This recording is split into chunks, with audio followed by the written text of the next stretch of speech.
স্বাগত Pubali bank PLC business টাইমে আপনাদের সাথে আছি আমি সোহাগ বক্স। দেখছিলেন শিরোনামগুলো। নীতি সুধার বেসরকারি খাতে ঋণ প্রবৃদ্ধির লক্ষ্যমাত্রা অপরিবর্তিত রেখেই নতুন মুদ্রানীতি ঘোষণা করল বাংলাদেশ ব্যাংক। গভর্নর জানান, শুধু মুদ্রানীতি দিয়েই সব সমস্যার সমাধান সম্ভব নয়। বলেন, চ্যালেঞ্জ থাকলেও চলতি অর্থ বছর শেষে জুন মাসে মূল্যস্ফীতি নেমে আসবে 7%। তবে রাজনৈতিক অস্থিরতার কারণে এবছর বিনিয়োগ বৃদ্ধির সম্ভাবনা দেখছেন না তিনি।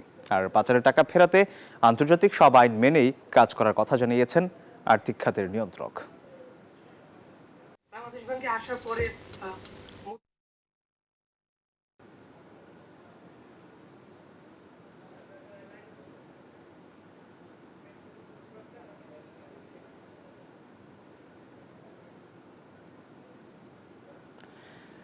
দর্শক, প্রতিবেদনটি আমরা পরবর্তীতে দেখাবো। এই মুহূর্তে কথা বলছেন প্রেস সচিব, আমরা সরাসরি চলে যাচ্ছি সেখানে।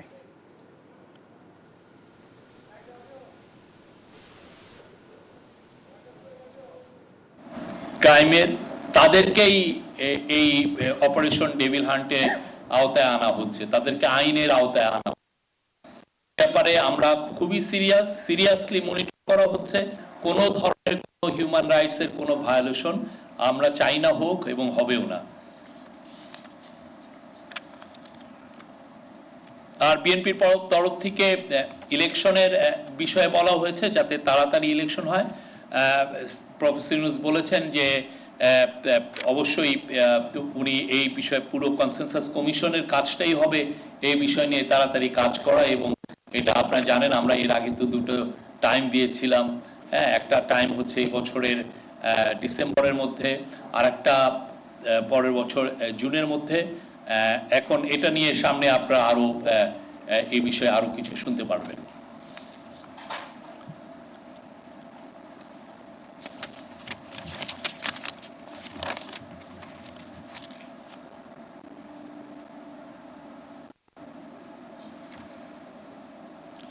এগুলোই ছিল আজকে মেন। আর ওইখানে ফাইন্যান্স অ্যাডভাইজার সালেউদ্দিন আহমেদ ছিলেন, আইন অ্যাডভাইজার ডক্টর আসিফ নজরুল ছিলেন, এবং হাউজিং এবং পাবলিক ওয়ার্কস অ্যাডভাইজার, শিল্প অ্যাডভাইজার আদিলুর রহমান খান ছিলেন। তারা এই কথার সময় ছিলেন এবং তারা বিশেষ করে আসিফ নজরুল বলেছেন যে খুব দ্রুত মুভ নেওয়া হচ্ছে, যে এই গায়েবী মামলাগুলো কিভাবে জন্য। এবং একটা মূল কারণটা ছিল, উনি বলেছেন পাবলিক প্রসিকিউটর সারা কতটা এগোচ্ছে সে বিষয়ে মনিটর করা হয়। দর্শক, ফরেন সার্ভিস একাডেমিতে এই মুহূর্তে কথা বলছেন প্রধান উপদেষ্টা প্রেস সচিব। আমরা সরাসরি ছিলাম সেখানে। শুরুতে বলছিলাম, নীতি সুধার বেসরকারি খাতে ঋণ প্রবৃদ্ধির লক্ষ্যমাত্রা অপরিবর্তিত রেখেই নতুন মুদ্রানীতি ঘোষণা করল বাংলাদেশ ব্যাংক। এর বিস্তারিত দেখব প্রতিবেদনে। মূল্যস্ফীতির চাপ, ডলারের বাজারে অস্থিরতা আর বেসরকারি খাতে কমেছে ঋণ প্রবৃদ্ধি। অর্থনীতির এমন চাপের মধ্যেই 2024-25 অর্থবছরের শেষ মুদ্রানীতি ঘোষণা করল বাংলাদেশ ব্যাংক। যদিও গভর্নর ডক্টর আহসান এইচ মনসুরের ঘোষিত প্রথমে মুদ্রানীতিতে নেই কোনো চমক। উচ্চ মূল্যস্ফীতির চাপ কমাতে গেল কয়েক মাসে নীতি সুধার 3 বারে 150 বেসিস পয়েন্ট বাড়িয়ে নেওয়া হয় 10%। অর্থবছরের শেষ মুদ্রানীতিতেও যা বহাল রেখেছে বাংলাদেশ ব্যাংক, যার ফলে জুন মাস শেষে মূল্যস্ফীতি কমে আসতে পারে 7%। প্রত্যাশা কেন্দ্রীয় ব্যাংকের। ওভারঅল ইনফ্লেশন গত 2 মাসে প্রায় 1.5%-এর মতো কমেছে। On the other side, demand সাইডকে অ্যারেস্ট করার জন্য পলিসি রেট যে 10% আমরা করেছি, এটা অলরেডি পজিটিভ টেরিটরিতে আছে। এবং আমরা যদি ঠিকমতো আমাদের বড় হারভেস্টটা তুলতে পারি, আমাদের ধারণা বাই জুন আমাদের ইনফ্লেশন পয়েন্ট টু পয়েন্ট হারে 7-8%-এর কাছাকাছি নামিয়ে আনতে সক্ষম হব। শিল্প খাতে অস্থিরতা আর উচ্চ সুদহারের কারণে বেসরকারি খাতে ডিসেম্বর শেষে ঋণের প্রবৃদ্ধি নেমে আসে 7.3%। যদিও এবারের মুদ্রানীতিতেও এই খাতের ঋণ প্রবৃদ্ধি ধরা হয়েছে 9.80%।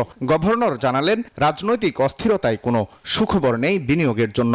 রাজনৈতিক পরিস্থিতি যেটা নিয়ে আমরা ইন্ডিকেশন করেছি যে সেটা কিন্তু এখনো আনসার্টেন আছে, পলিটিক্যাল ইনস্টেবিলিটি আছে, এটা আমরা বলেছি। এবং সেটা ইনভেস্টমেন্টকে অবশ্যই একটা নেগেটিভলি ইনফ্লুয়েন্স করে, এটা নিয়ে কোনো দ্বিমতের কিছু নাই। এদিকে দুর্বল ব্যাংকগুলোকে প্রয়োজনে আরও তারল্য সহায়তা দেওয়ার কথা জানান গভর্নর, আর ব্যাংক খাতের সংস্কারে আরও 1 বছর সময় চাইলেন তিনি। ওয়ালিদ সাকিব, নিউজ 24, ঢাকা। 1 মাস 9 দিন বন্ধ থাকার পর নিম্ন আয়ের মানুষের জন্য আবারও ট্রাকে করে ভর্তুকি মূল্যে পণ্য বিক্রি কার্যক্রম শুরু করেছে সরকারি সংস্থা টিসিবি। ঢাকা শহরের 50টা স্থানে ট্রাক থেকে পণ্য বিক্রি করছে সংস্থাটি। এ দফায় টিসিবির ট্রাক থেকে একজন ভোক্তা সর্বোচ্চ 2 লিটার ভোজ্য তেল, 2 কেজি মসুর ডাল, 1 কেজি চিনি, 2 কেজি ছোলা ও 500 গ্রাম খেজুর কিনতে পারবেন। এর মধ্যে প্রতি লিটার ভোজ্য তেলের দাম 100 টাকা। এছাড়া প্রতি কেজি মসুর ডাল 60 টাকা, চিনি 70 টাকা, ছোলা 60 টাকা ও আধা কেজি খেজুর 155 টাকায় বিক্রি করছে সংস্থাটি। মূলত আসন্ন রমজান মাস উপলক্ষে ছোলা ও খেজুর বিক্রি করা হচ্ছে। ক্রেতারা বলছেন যে 5টি পণ্য দেয়া হচ্ছে সবগুলো জরুরি। বাইরে থেকে কিনতে গেলে অন্তত 350 থেকে 400 টাকা বেশি লাগবে, তাই টিসিবির ট্রাক থেকেই কিনছেন তারা। আমরা এমন কোন মানুষ আছে যে লাইন দাঁড়াইতে পারি না, কোথাও যাইতেও পারি না, দূরে দূরে এসে আমরা লাইনে দ্বারা হয়তো এগুলো নিয়ে যাই। বেশি দাম দিয়ে কিনে খাওয়া লাগে, একটু কম দামে পাই আমরা নিম্ন আয়ের মানুষ, এজন্য আমাদের অনেক সুবিধা হচ্ছে। আমরা পাইছি 250 জনার, কিন্তু এখানে দেখবেন সিরিয়াল দাঁড়াই গেছে 500 লোক, 200-250 জন দিতে পারছে, আর 250 জন কিন্তু ঠিকই না নিয়ে চলে গেছে। রমজানকে সামনে রেখে সাধারণ মানুষকে স্বস্তি দিতে ঢাকার মতো চট্টগ্রামে আবারও শুরু হয়েছে ভ্রাম্যমাণ ট্রাকে করে ট্রেডিং কর্পোরেশন অব বাংলাদেশ টিসিবির পণ্য বিক্রি কার্যক্রম।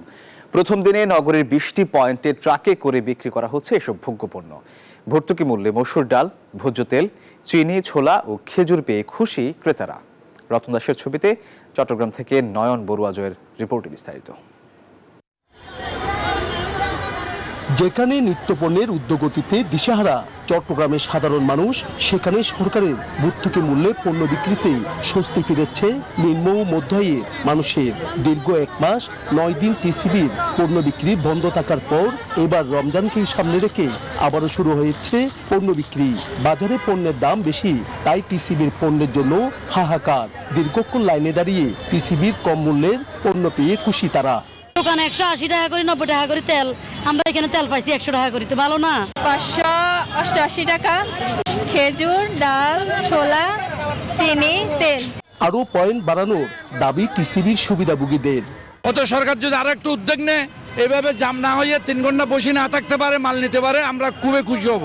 টিসিবির এসব ট্রাক থেকে সর্বোচ্চ 2 লিটার ভোজ্য তেল, 2 কেজি মসুর ডাল, 1 কেজি চিনি, 2 কেজি ছোলা ও 500 গ্রাম খেজুর কিনতে পাচ্ছেন ভোক্তারা। প্রতি লিটার ভোজ্য তেল 100 টাকা, প্রতি কেজি মসুর ডাল 60 টাকা, চিনি 70 টাকা, ছোলা 60 টাকা ও খেজুর বিক্রি হচ্ছে 155 টাকা। টিসিবি কর্তৃপক্ষ বলছেন টিসিবির পণ্য বিক্রির পয়েন্ট আরো বাড়ানোর কথা।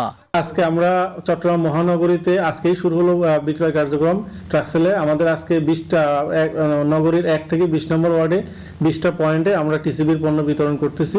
আমরা প্রতিদিনই পয়েন্ট নতুন নতুন পয়েন্টে যাবে, আমাদের 20টি পয়েন্টে থাকবে। আজকে যেটা চলতেছে 1 থেকে 20 নম্বর ওয়ার্ড, আগামীকালকে হবে 41 থেকে 40 নম্বর ওয়ার্ড। এইভাবে পর্যায়ক্রমে প্রত্যেকটা ওয়ার্ডেই 2 থেকে 4টি পয়েন্টে পণ্য বিক্রি হবে। নিম্ন আয়ের উপকারভোগী কার্ডধারী ছাড়াও সাধারণ ভোক্তারা ভর্তুকি মূল্যে এসব পণ্য কিনতে পারবেন।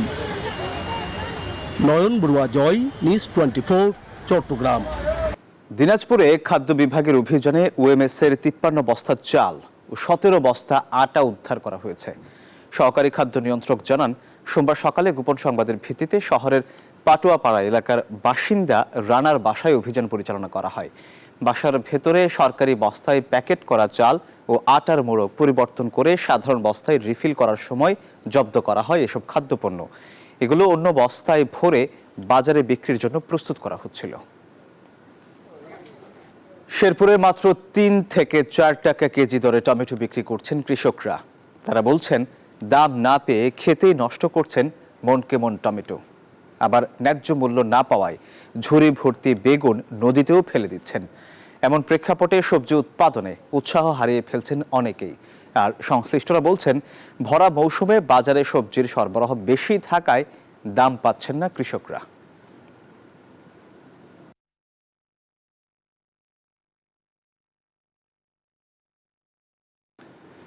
দর্শক, এই ছিল পূবালী ব্যাংক পিএলসি বিজনেস টাইমে। এতক্ষণ সাথে থাকার জন্য ধন্যবাদ সবাইকে।